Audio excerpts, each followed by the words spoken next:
je regarde un petit peu votre schéma de pensée par rapport à l'utilisation de l'outil, vous allez voir que quelquefois vous avez la réponse vous-même. Vous allez trouver vous-même la solution.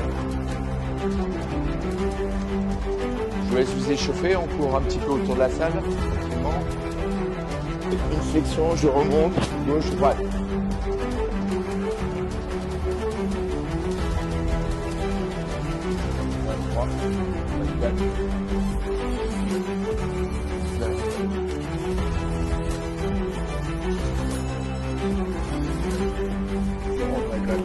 Génital. Si je sens qu'il y a un adversaire de ce côté-là, je récupère ici, je peux frapper, mais j'ai toujours cette possibilité d'orienter mon corps pour me servir du premier comme on y va.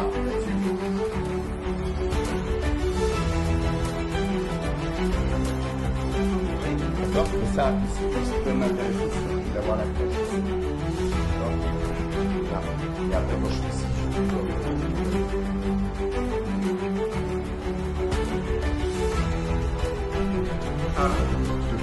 Là, je mets un peu de poids du corps vers l'avant. Là, je bouge pas. C'est mon corps qui dit la frappe. Je rentre, génital, je récupère. Et là, je peux même le contrôler ici. Là, si je fais un pic sur la poitrine, il va avoir très mal. Ok? Là, encore une fois, je me suis adapté à ça.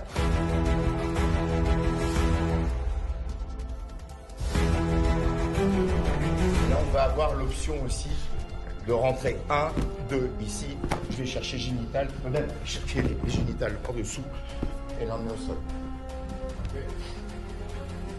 Donc, 1, et là, mon avant-bras, il est perpendiculaire au sol. Si vous bloquez avec un petit angle, c'est bras cassé. Le banner, je vous mets un kick comme ça, vous avez plus l'avant-bras. Donc là, orientation. Et là, je suis tout de suite là.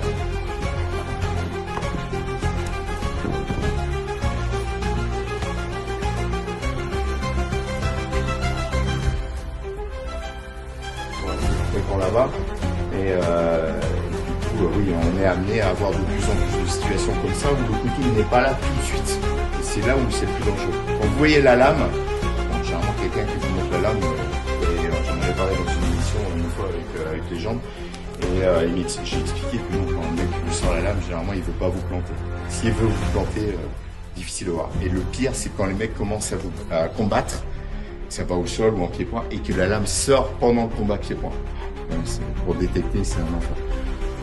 Donc là, je peux me retrouver, il peut se retrouver dans la situation, sortir une lame ici. Donc, si je mets un coup de genou et puis qu'il a la lame, voilà, il peut me saisir et me planter, c'est fini. Là, c'est plus difficile, je peux encore bloquer, je peux encore me servir de mon avant-bras. Ok, allez.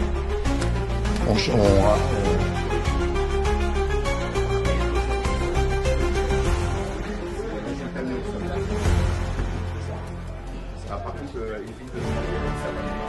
Pas mal de techniques, vous avez fait ça, d'accord? Vous avez accroché ici.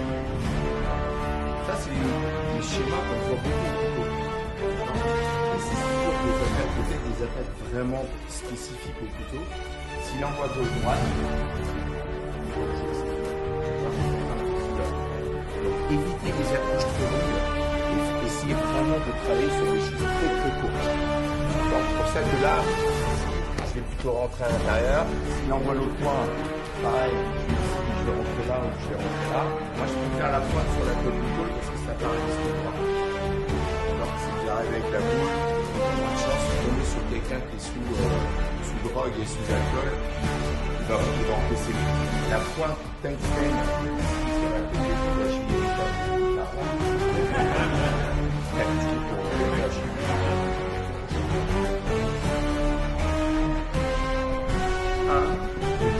Là, je mets un peu de poids du corps vers l'avant. Là, je ne bouge pas. C'est mon corps qui la frappe. Je rentre, génital, je récupère. Là, je peux même le contrôler ici. Là, si je fais un pic sur la poitrine, il va avoir très mal. Ok? Là, c'est